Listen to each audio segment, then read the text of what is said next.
Hello, this is a quick video to show how to make camera follow objects in Blender. This is the first scene in Blender. There are two ways to make camera follow objects. The first way, we can select the camera and then go to Object Properties. In the Relations, we can set the parent and choose Cube. And then we can move the cube.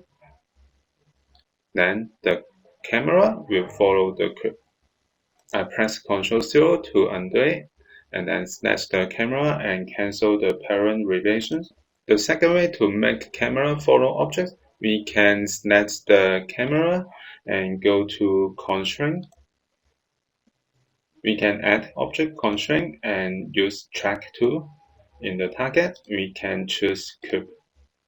And then if we move the cube, the camera will pointing to the cube. This is how we can make camera follow objects in Blender. Thank you for watching this video. Hope this helped.